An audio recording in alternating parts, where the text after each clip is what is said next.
자, 부채의 계정 과목 두 번째 보겠습니다. 자, 먼저 나오는 게 이제 가수금 얘기가 나오는데, 자, 우리 가지급금 얘기를 봤었죠. 가지급금의 반대다 이렇게 보시면 돼요.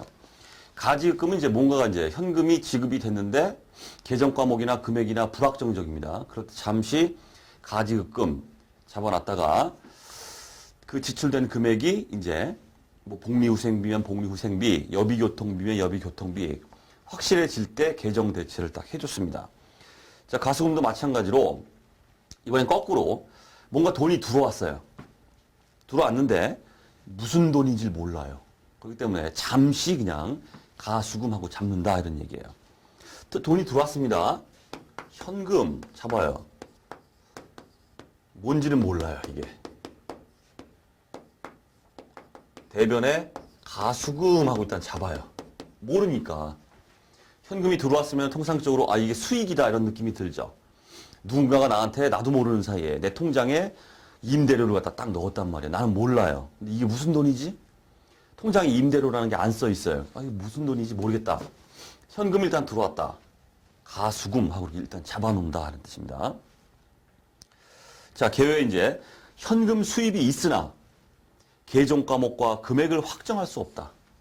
계정 과목 이게 뭔지 몰라요. 이 임대료 수익인지 뭔지 아무도 모릅니다. 일단 잡아놓는다는 뜻이에요. 일단. 그리고 이 금액적인 금액이 이게 뭐 어떻게 낮아질 수도 있고 높아질 수도 있고 어떤 상황에 따라 가지고 잘 모른다는 뜻입니다. 일단 그냥 들어온 것만 보이는 대로 그냥 잡아놓는 겁니다. 자, 확정할 수 없는 경우에 사용되는 임시 계정이다. 자, 우리 가지급금도 그런 얘기했죠? 임시 계정이다.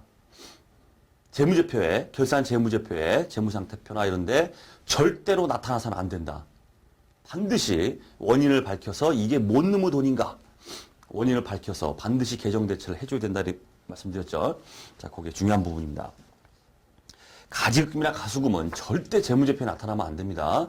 어떤 식으로든 없애서 얘가 뭐다라고 원인을 밝혀서 해줘야 된다는 뜻이에요. 자, 주위에 나오고 있죠. 추후 계정 과목과 금액이 확정되면 해당 계정으로 대체하며 재무제표에는 절대 공시되면 안 되는 계정이다. MVP. 자, 사례. 원인불명 100원이 입금되었으며 기말에 임대료 수익임이 밝혀졌다. 100원이 들어왔어요. 일단 가수금 처리해뒀다가 기말에 가서 어떻게 한다는 뜻이에요. 이게 홍길동이가 나한테 입금한 임대료였구나. 내 임대 수익이구나. 가수금 없애줘라. 임대 수익하고 잡습니다. 결국은 없어지죠?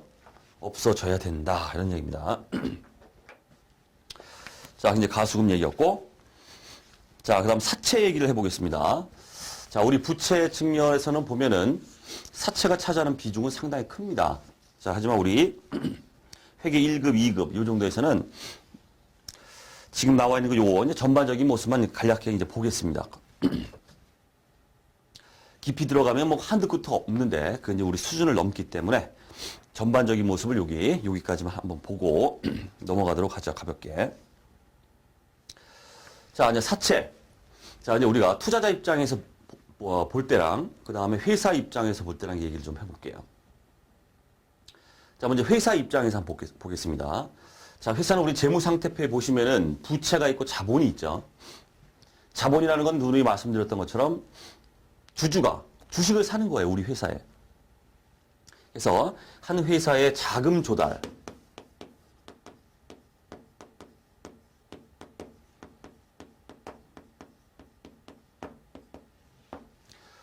자금을 조달하는 데 있어서 자본 쪽입니다. 먼저 주식을 발행해요. 주식을 발행하면은 주주들이 주식을 사겠죠? 그러면 돈이 들어온단 말이에요. 그 돈 가지고 이제 장사하는 거예요, 이제 회사가. 자금 조달 방법이 이제 주식 발행이 이제 있을 수 있겠고, 주식 발행했는데 이걸로 모자라요. 돈이 없어요. 그럼 회사가 사채를 발행합니다.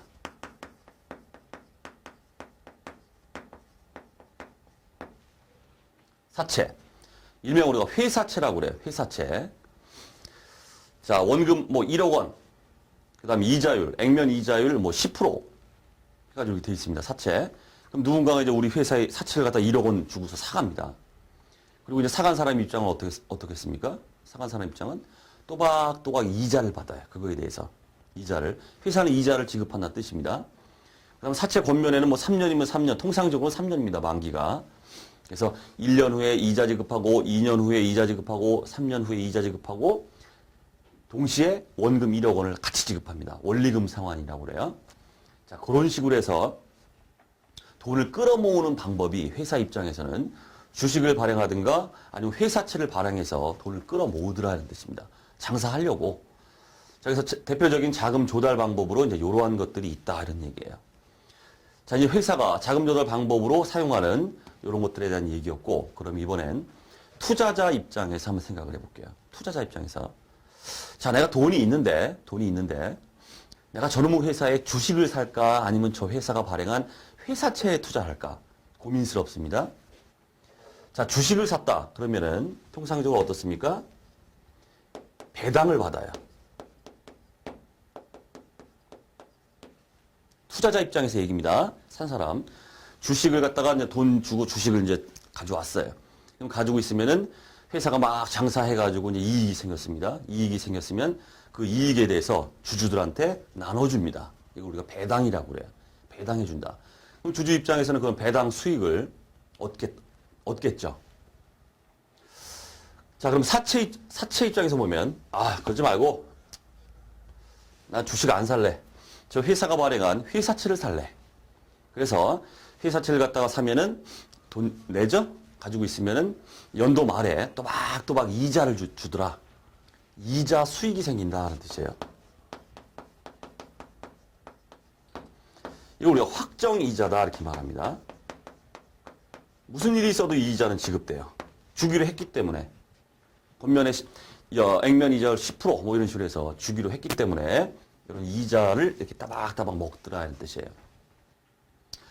자, 그래서 투자를 하는 사람 입장에서는 우리 뭐 경영학적인 어떤 얘기지만은 우리가 투자를 하는 인간을 두 부류로 나눠요. 크게는 뭐 세 부류인데 극단적으로는 두 부류로 나눕니다. 이게 뭐냐면 투자하는 이 인간이 위험 회피적이냐 위험 선호적이냐 성격이 위험 회피적이냐 위험 선호적이냐 이렇게 나누는데 우리 경영학에서 참고입니다. 위험 회피적이라는 건 뭘까요? 위험을 싫어해요. 위험스러운 걸 싫어해요. 뭔가 투자를 할 때 나는 뭐 어떻게 잘못돼가지고 내 돈 다 원금 다 까먹거나 이런 거 싫어. 난 또박또박 어떻게 확정적인 어떤 금액이 딱딱 들어오는 거. 예를 들어서 은행에 정기예금 넣으면은 정기적금이나 정기예금 그런 거 좋아하는 사람들이 있죠. 주식 투자보다는. 그런 사람들은 따박따박 그런 위험 회피적인 사람이라고 합니다. 위험을 싫어해요. 그냥 확정적인 것만 딱딱 받는 걸 좋아하는 거. 그러니까 위험 선호적인 게 뭐냐면 뭐 아니면 도다 이런 뜻이에요. 뭐 아니면 도. 위험 선호적. 위험을 좋아한다는 뜻입니다. 안 되면 빵이고 잘 되면 엄청나게 막 그냥 떼돈 버는 거고 이런 걸 좋아하는 사람이 있다는 뜻이에요. 통상적으로 우리가 주식이라는 건 우리가 이제 자기 자본, 자녀 지분 뭐 그런 얘기 하기도 하는데 굉장히 위험한 투자 수단입니다. 이거는.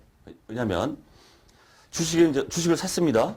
그럼 종이 쪼가리예요. 그게 종이 쪼가리인데 회사가 잘못된다, 영업 성과가 안 좋다, 뭐 한다 이렇게 해버리면 회사가 망했다, 어떻게 됐다 하게 되면은 종이 쪼가리 돼서 날아가 버릴 수도 있어요. 하지만 회사가 예를 들어서 뭐 벤처기업이 있다고 해보세요.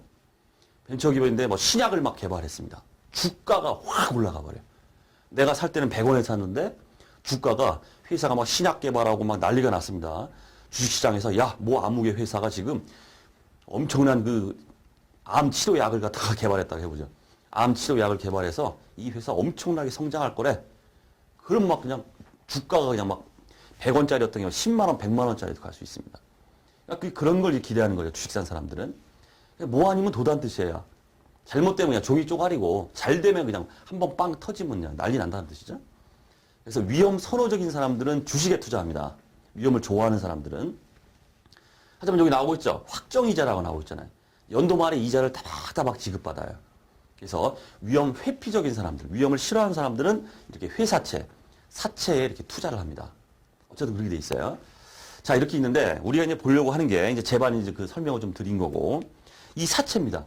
회사 입장에서 바로 사채. 회사는 이제 돈을 받죠, 투자자한테. 그리고 나중에 어떻게 됩니까? 이자 지급하면서 나중에 가면은 원금하고 이자를 같이 이제 딱 상환해야 돼요. 그러니까 회사 입장에서는 발행한 회사채, 사채가 뭐가 되겠습니까? 부채다 이런 뜻이에요. 갚아야 돼요. 자금 조달 목적으로 돈이 들어왔지만 언젠가는 내가 다 지불해야 됩니다. 원금까지. 자, 사채가 일단 부채다 이런 얘기예요. 그래서 그렇기 때문에 더군다나 지금 말씀드린 것처럼 이자 연도 말에 이자 지급하고 하다가 원리금 상환하고 이렇게 말씀드렸죠. 그러니까 기간 자체가 통상적으로는 다 100% 1년이 넘어가는 것들이에요. 만기가 3년, 5년, 10년, 20년 막 이렇습니다. 자, 챙길 거 사채 나왔다. 그럼 대표적인 사채는 비유동부채다. 이 MVP. 유동부채가 아닙니다. 우리 1년 기준으로 한다고 그랬죠? 1년 넘어갑니다, 이게. 대표적인 비유동부채를 물어봐요. 다음 중 유동부채가 아닌 것은 요게 딱 들어가요. 비유동부채. 대표적인 비유동부채다. 이것부터 우리가 챙겨야 됩니다. 사채 어떤 회계처리나 깊숙이 들어가면 장난 아닙니다, 이건. 그렇기 때문에 우리 직관적으로 여기서 보고 넘어가시면 돼요. 우리 수준에서는. 자, 개요에, 자, 이제 말씀드렸던 제반 얘기를 드렸기 때문에 한번 읽어보죠. 개요, 자금 조달 목적으로 발행하는 회사채로서 확정 이자가 지급되며 만기에 가면 어떻게 됩니까? 원금을 상환해야 돼요. 그래서 회사 입장에서는 부채다. 자, 근데 발행 유형이 나오고 있습니다. 이제 상황이 이제 세 가지가 나오고 있는데 액면 발행, 할인 발행, 할증 발행 아주 어려운 얘기가 나오고 있어요. 자, 여기서 먼저 말씀드릴 거는 우리 여러분들이 이제 이자에 대한 개념을 아셔야 돼요. 그리고 현재 가치가 무엇인가에 대한 개념을 아셔야 됩니다. 자, 그거를 잠깐 설명드릴게요.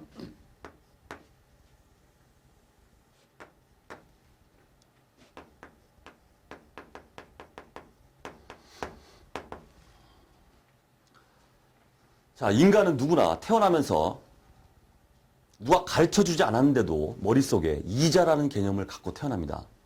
이자라는 개념을 갖고 태어나요. 자, 여러분 한번 생각을 해보세요.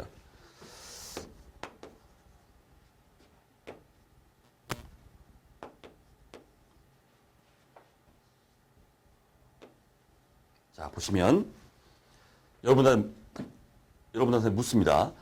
지금 1,000원을 드릴까요? 1년 후에 1,000원을 드릴까요? 여러분은 어떤 말씀 하시겠어요? 지금 1,000원 주세요. 이러죠? 지금 1,000원 드릴까요? 1년 후에 1,000원 드릴까요? 이렇게 하면 당연히 지금 1,000원 주세요. 나 1년 못 기다려.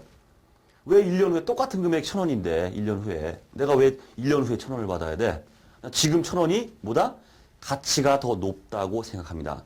이게 바로 모든 인간이 누가 가르쳐주지 않아도 이자라는 개념이 머릿속에 있기 때문에 그렇다는 뜻이에요.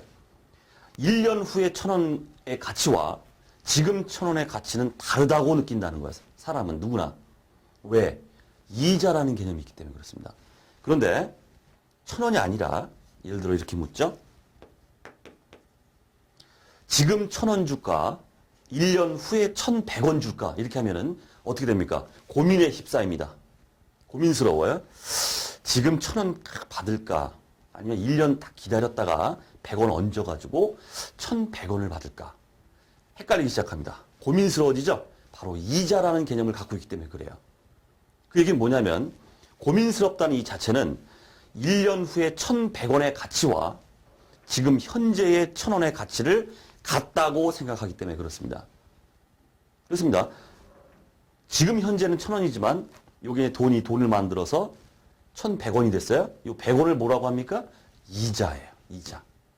그렇기 때문에 이자를 주면은 좋다. 1년 기다리겠다. 이 얘기는 이자의 개념이 여기서 나타난다는 뜻이에요. 결국 이 얘기입니다. 이자에 대한 얘기를 말씀드렸고 1,100원이 미래에 1년 후에 받게 될 1,100원을 지금 현재 1,000원과 같다고 생각을 합니다. 사람은. 이때 1,100원을 현재 시점이죠. 현재 시점으로 돌렸을 때의 가치, 이 금액입니다. 이걸 갖다가 우리가 현재 가치다 이렇게 말해요. 결국 무슨 얘기입니까? 1년 후에 받게 될 1,100원의 현재 시점에서의 가치는 1,000원짜리다 이런 얘기예요. 이게 바로 현재 가치의 개념입니다. 쉬운 얘기입니다. 어려운 얘기 아닙니다. 우리 이자라는 걸 다 알고 있기 때문에 지금의 1,000원과 1년 후의 1,100원은 같다고 본다. 결국 1년 후에 1,100원이라는 이 금액은 현재 시점으로 봤을 때는 1,000원이다. 이 1,000원이 바로 이 1,100원의 현재 가치다 이런 얘기예요. 자, 됐죠? 그럼 거꾸로 얘기하면 어떻게 됐습니까? 이 1,000원의 1년 후에 미래 시점에서 가치는 얼마예요? 1,100원입니다. 그래서 이 1,100원을 좀 깊숙한 얘기지만 미래 가치다 이렇게 말해요. 1,000원의 미래 가치는 바로 1,100원이다. 1,100원의 현재 시점의 가치, 현재 가치는 1,000원이다. 이렇게 말합니다. 그죠? 이자율이 10%다. 1,000원이 이자 1,000원에 10% 곱하면 100원이죠? 1,100원이 된다. 같은 얘기다. 자, 현재 가치 개념, 이자라는 개념을 먼저 말씀드렸고, 자, 이제 본격적으로 자, 사채 얘기를 해보자. 발행 유형에 이제 액면 발행, 할인 발행, 할증 발행 나오고 있죠? 자, 하나하나 보겠습니다. 자, 지금 현재 사채의 액면 이자율 10%다.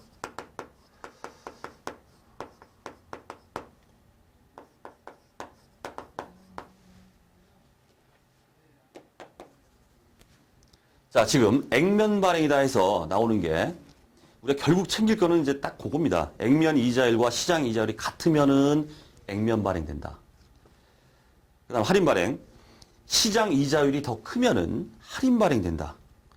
거꾸로 액면 이자율이 더 크면은 할증 발행된다. 이게 이제 여러분들이 포커스를 전반적인 틀을 봤을 때 이 얘기는 반드시 챙겨야 됩니다. 이자율 상황이 어떠냐에 따라서 액면 발행될 수도 있고 할인 발행될 수도 있고 할증 발행될 수도 있어요. 첫 번째, 액면 이자율과 시장 이자율이 같을 때 얘기를 해볼게요. 자, 그 얘기 뭐냐면 지금 투자자가 자, 저 회사의 그 사채를 액면이 1억 원짜리인데 액면 이자율이 주기로 약속한 거기 딱 보니까 10% 이렇게 딱 써 있어요. 10%. 그럼 생각을 하겠죠. 아, 그럼 지금 내가 투자를 하면은 10%씩 해서 1,000원짜리 해볼게요. 1,000원짜리.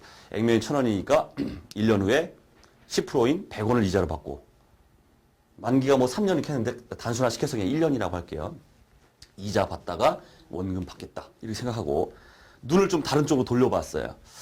아, 그럼 이 1,000원을 갖다가 내가 사채에 투자하지 말고 은행에 예입하면 어떨까? 이런 생각을 해봅니다. 은행에 돈을 맡겼을 때 나한테 지급하는 이자와 비교합니다. 바로 은행에 맡겼을 때 이자율, 그게 바로 시장 이자율이에요. 시장에서 형성되고 있는 이자율. 내가 은행에 예금했을 때 내가 받을 수 있는 이자율. 자, 근데 보니까 사채에서 회사가 제시하고 있는 이자율 10% 요거하고 내가 은행에 딱 가봤더니 은행에서 제시하는 이자율하고 같아요. 10%딱 같아요. 그럼 어떤 일이 벌어지냐면 발행하면서 딱 사채 권면에 1,000원짜리 하고 액면이 이렇게 딱 돼 있습니다. 그럼 이게 결국 뭡니까? 뒤에 가면 똑같은 얘기죠. 1,100원의 가치가 있어요. 이자 100원과 원금 1,000원. 똑같습니다. 이거 현재 가치를 이렇게 돌리면 어떻게 돼요? 1,000원이에요. 액면 이자율과 시장율이 같다. 그러면은 투자자 입장이나 회사 입장에서는 아무런 액션이 없어요. 아무런 액션. 야, 시장에 하든 나한테 투자 네 마음대로 해.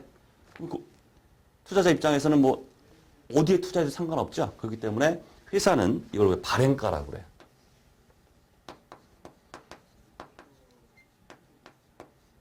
그래, 어딜 가든 1,000원이든 어딜 투자하든 1년 후에 가면은 이자 똑같이 100원 얹어가지고 1,100원 되니까 회사 입장에서 어떻습니까?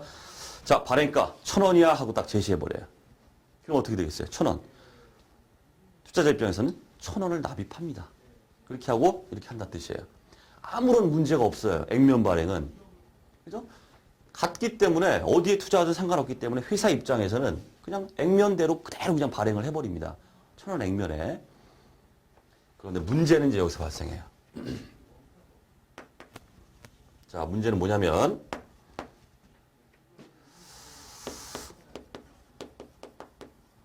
액면이 10%인데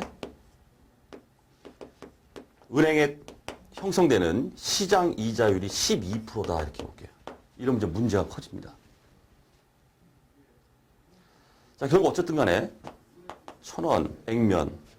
회사는 10%죠? 이자 얹어서 1,100원. 이렇게 주겠다. 이런 얘기인데, 투자자 입장에서는 생각이 달라요. 이거 뭐야? 내가 돈 1,000원을 갖다가 회사채 구입합니다. 사채 투자하면은 나한테 100원 뿐이 안 얹어준대. 하지만 내가 이걸 은행에 예입하면, 1,000원을 예입하면 은행 이자율이 12%, 시장 이자율 12%이기 때문에 어때요? 100원이 아니라 120원을 준다.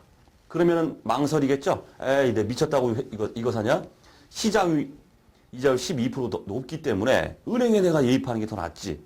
이런 생각을 한다는 뜻이에요. 그렇기 때문에 회사는 어떤 방법을 쓰냐면 이렇게 합니다. 발행가를 낮춰버려요. 900 이렇게. 그럼 헷갈리죠. 투자자 입장에서도 헷갈려요. 내가 이자를 갖다가 120원을 받는 게 아니라 100원 조금 받긴 하는데 지금 보니까 내가 납입해야 되는 금액이죠. 그게 회사가 900원만 납입받고 내 줄게 이렇게 나오는 거예요. 1,000원을 내가 납입하는 게 아니라 900원만 납입해도 주겠다 이렇게 나옵니다. 그러면 투자자 입장에서 헷갈리죠. 이자를 적게 받는 대신 120원이 아니라 100원만큼 조금 받는 대신 내가 지금 현재 납입해야 되는 금액이 100원 줄어버려요. 이렇게 하면 그래. 시장이 이렇게 했을 때 이자는 많이 주지만 여기 발행가가 적으니 내가 납입해야 되는 금액이 적으니까 그죠? 결국 이게 뭡니까? 이자를 덜 주는 대신 덜 받겠다 이런 얘기예요. 회사 입장에서는 이자를 덜 주는 대신 발행가를 낮춰서 덜 받겠다. 이자를 덜 주는 대신 덜 받겠다. 이렇게 나옵니다. 그러면 투자가 일어나요. 그래서 회사 입장에서는 유인책을 쓰는 겁니다. 발행가를 1,000원으로 해서 유지시켜버리면 누가 투자하겠어요? 시장 이자 높기 때문에 그쪽으로 가버리지. 그렇기 때문에 발행가를 낮춘다는 얘기죠. 이게 바로 할인 발행이다 이렇게 말해요.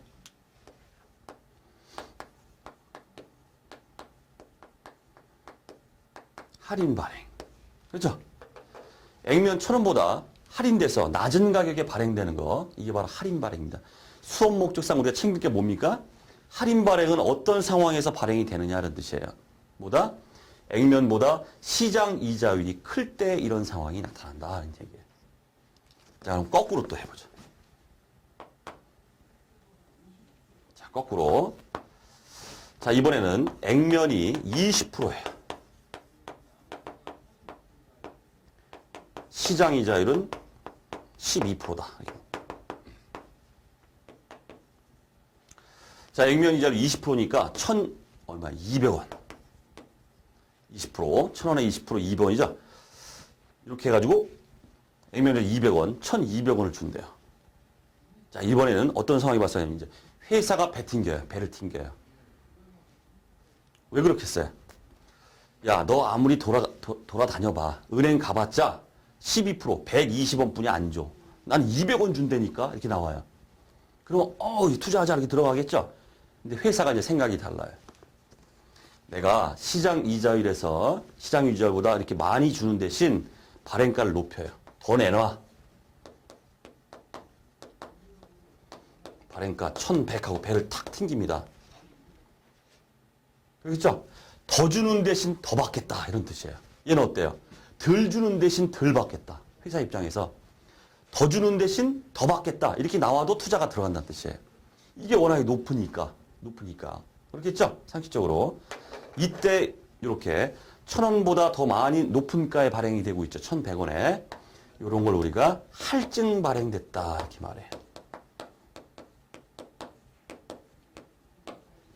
우리 수업용어로 챙긴 건 뭡니까? 할증 발행은 어떤 상황에서 나타나는가 이런 얘기예요. 어때요? 시장 이자율보다 액면 이자율이 더 클 때 나타난다 이런 얘기입니다. 됐죠? 이게 전반적으로 여러분이 챙겨야 됩니다. 같으면 액면 발행 써야겠네요.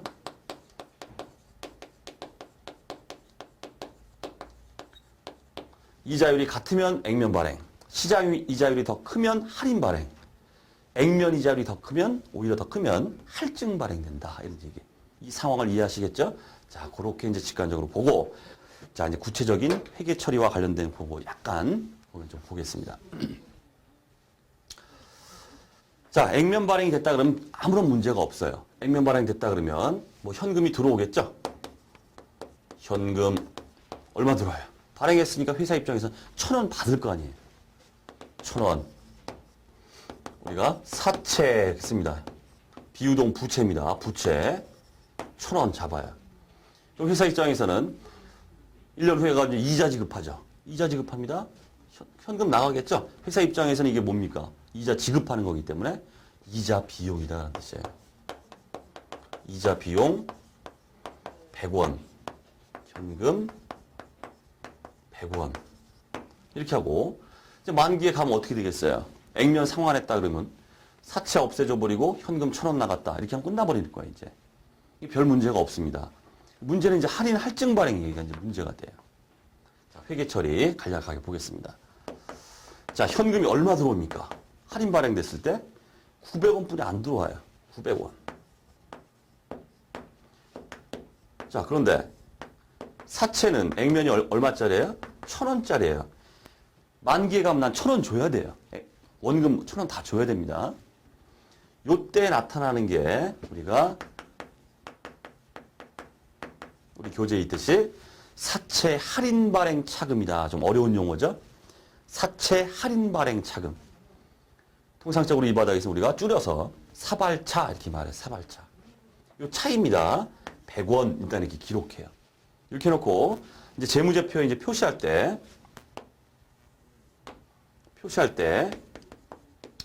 자, 재무상태표에 이제 사채가 이렇게 있다 기록되겠죠? 1,000원 해주고 사채 할인 발행 차금 벌써 지금 차변 대변 다르죠?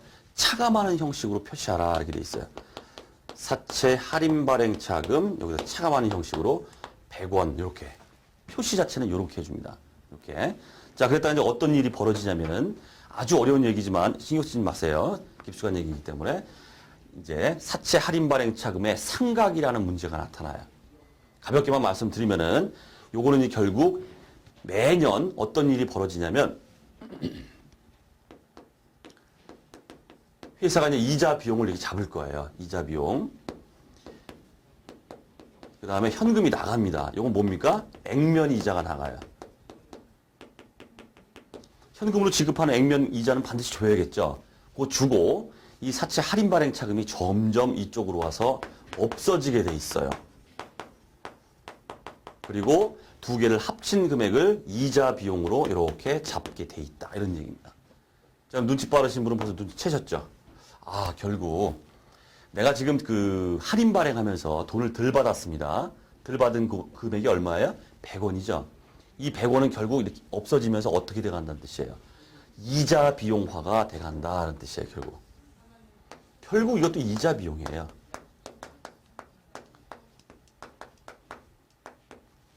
깊숙한 얘기입니다. 깊숙한 얘기예요.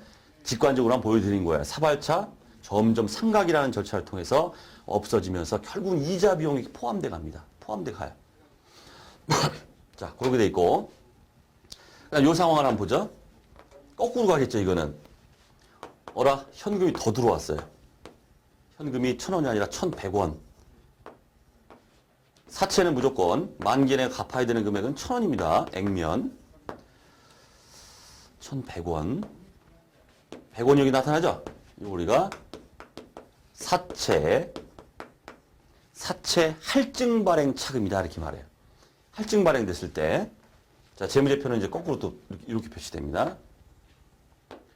자, 재무상태표. 사채 액면 1,000원. 그 다음 지금 대변 같죠? 같은 거 이게 플러스 사채 할증 발행 차금 100원. 자, 얘는 차감하는 형식으로 표시했죠. 대변 차변이기 때문에 같은 대변이잖아요.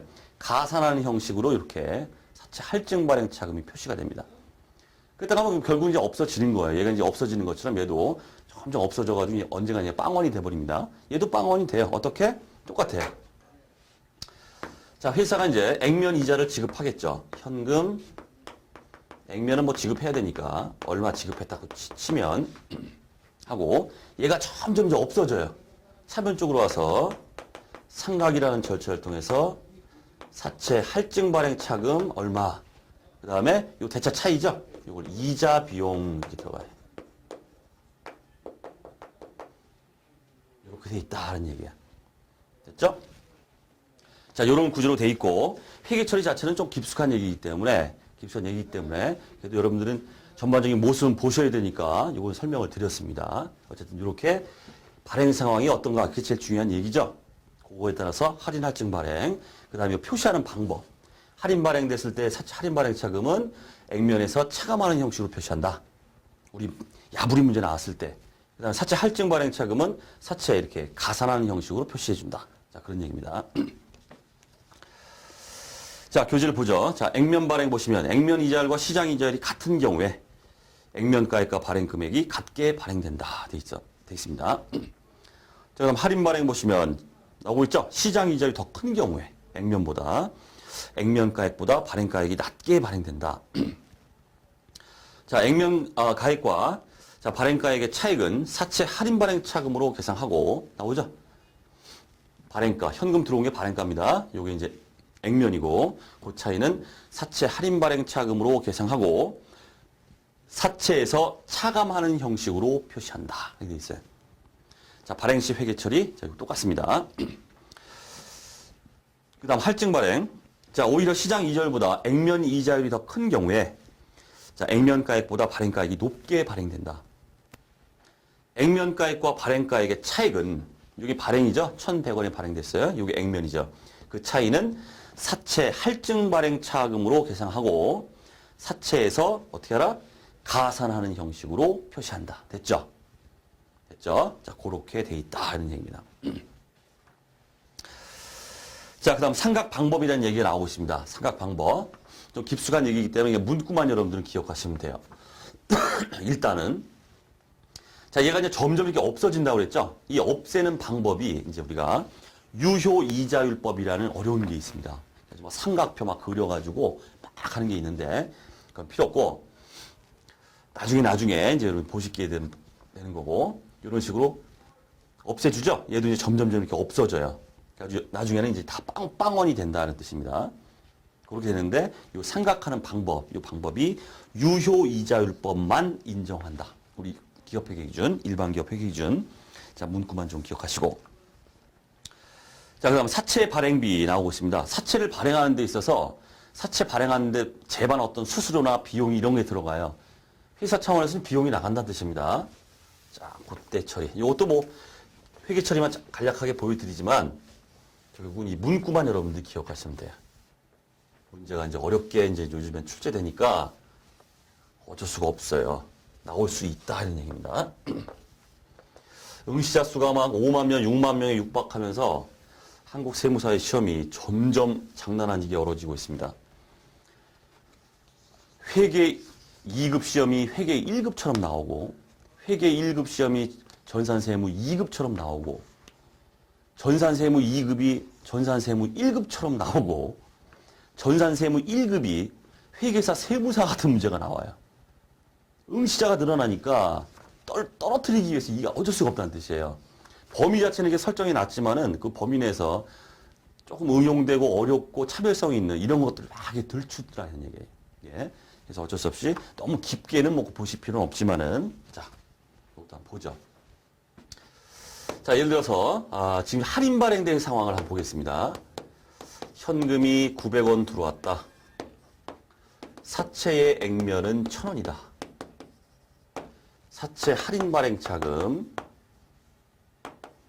사발차가 100원이다. 그런데 어라 사채와 관련해서 내가 지출한 비용이 있더라. 사채 발행비가 뭐 10원이다. 현금이 10원 나갔다. 이런 상황이에요. 사채와 관련해서 사채를 발행하면서 회사가 지출한 비용이 있습니다. 현금이 나갔다는 뜻이죠. 그럼 기업회계, 일반 기업 회계 기준에서 이 사채 발행비를 비용으로 인정을 해주느냐 이런 뜻이에요. 안 해준다는 뜻이에요. 없다. 어떻게 알아? 지금 현재 이게 뭡니까? 900원이 이게 현금 들어온 게 발행가죠. 할인 발행된 발행가입니다. 퉁쳐볼게요. 없어져라. 없어져라. 얼마 돼요? 900원 10원 빼면 850원. 대차가 안 맞, 양쪽이 맞아야 되는데 안 맞죠, 지금? 1,000원이고 850에 100원 더 얼마? 950원이죠? 얼마가 돼야 돼, 이게? 150원이 돼야 돼.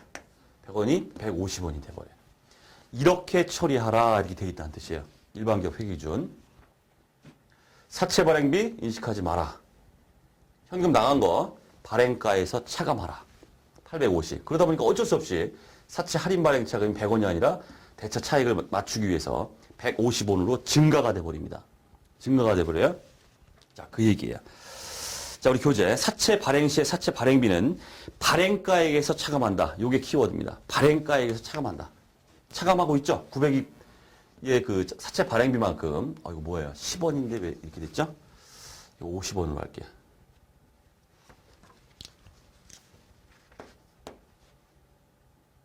$50 하면 되죠? 됐죠? 사채 발행비 50원만큼 발행가액인 현금이죠. 900원에서 차감돼가지고 850으로 이렇게 됩니다. 그러니까 덩달아 이제 대차 차이를 맞추기 위해서 사채 할인 발행 차금이 증가가 되는 이런 상황이 온다는 뜻이에요. 물론 할증 발행, 뭐 액면 발행 다 똑같아요. 똑같아요. 그걸 생략하기로 하고요. 자, 어쨌든 사채 발행 시 사채 발행비는 발행가액에서 차감한다. 이걸 키워드로 해서 이제 보시면 되겠습니다. 자, 그 다음 이제 충당부채. 역시나 또 어려운 개념입니다. 충당부채. 자, 개요를 보시면, 자, 충당부채. 충당부채도 부채입니다. 제일 유명한 게 뭐 이제 퇴직급여 충당부채 뭐 이런 것들인데, 사례는 밑에서는 보기로 하고, 한번 보죠. 우리 야부리 문제. 자, 충당부채는 과거 사건이나 거래의 결과에 의한 현재 의무로서 첫 번째, 지출의 시기 또는 금액이 불확실합니다. 얼마가 지출될지 그 금액이 얼마가 될지 현재로서는 약간 어떤 불확실성이 있다는 뜻이에요. 하지만 전혀 추정을 못하는 건 아닙니다. 추정을 못하는 건 아닙니다.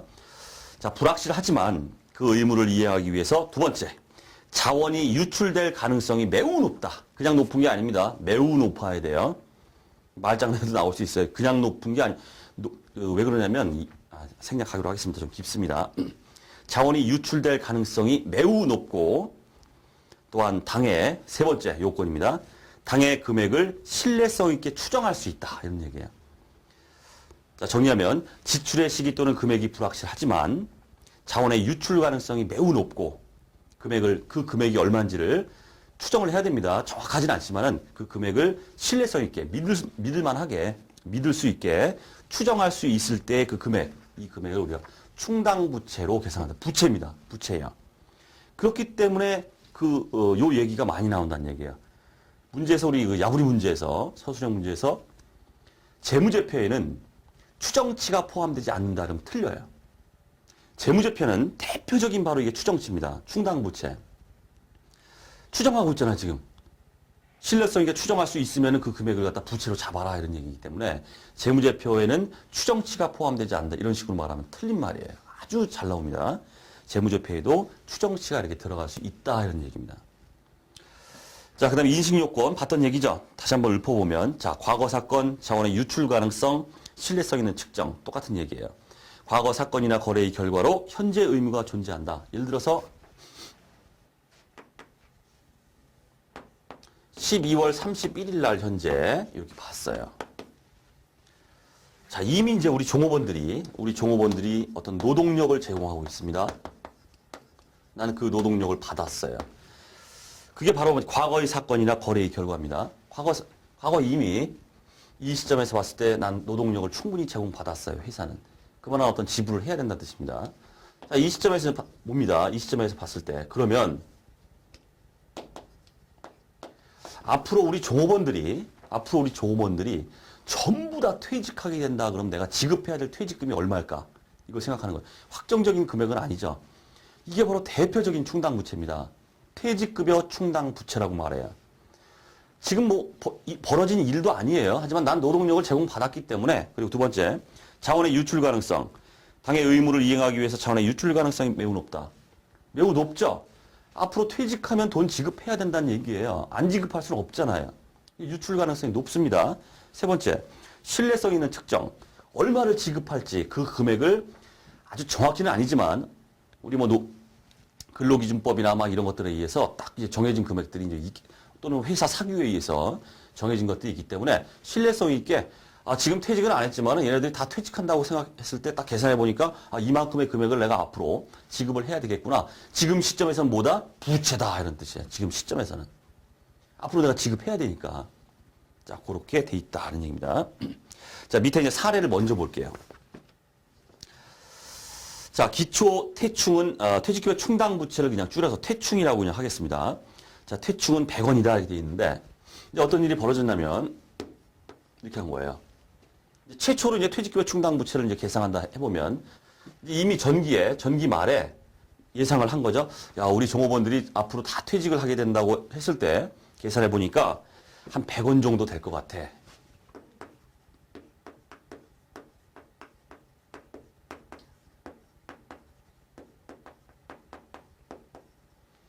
보세요.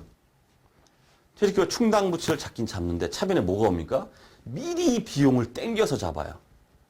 내가 앞으로 지급해야 될 그 금액이죠. 그 금액을 퇴직급여 충당 부채다 부채로 잡으면서 상대방 계정이죠. 퇴직급여다 해서 비용을 미리 잡습니다. 미리 잡아요.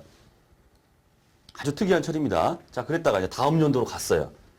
자, 두 번째. 다음 연도로 갔더니 퇴직자에게 지급한 금액이 40원이래요. 단기에. 퇴직자에게 돈 나갔습니다. 그럼 현금 나가죠? 현금 나가요. 100원, 얼마예요? 40원 이렇게 나갔습니다. 그럼 여기 뭘 써주냐 이런 얘기죠. 바로 퇴직급여 충당금과 상계를 합니다. 이렇게 처리해요. 자, 현금 나갔다고 그래가지고 퇴직급여하고 비용 처리합니까? 그렇게는 안 한다는 뜻이에요. 이미 비용 처리는 전기에 했어요.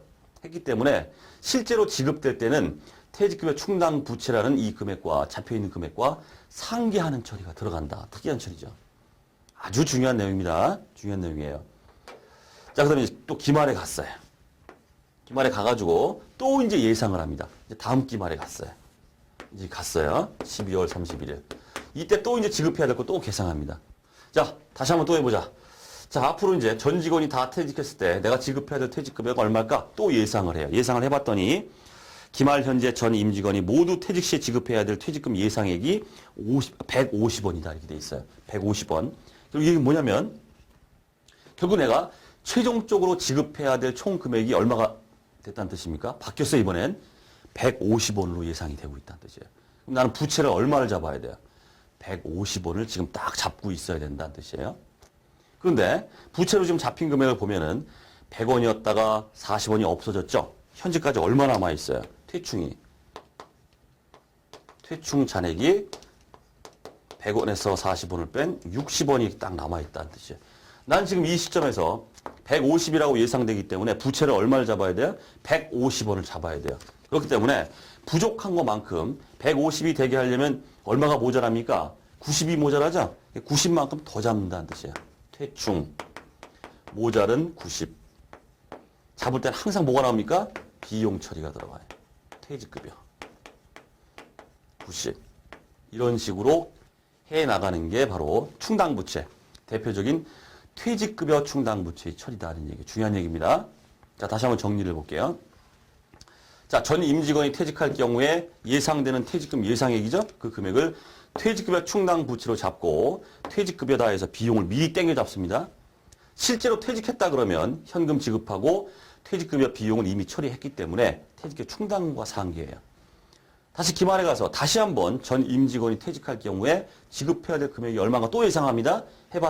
했을 때 모자란다. 지금 내가 설정된 금액이죠? 충당부채. 설정된 금액에 모자란다 그러면 그 모자라는 금액만큼 다시 설정해요. 그리고 퇴직급여 잡아요. 또 똑같은 일이 일어나겠죠. 또 다음 기간은 어떻게 되겠습니까?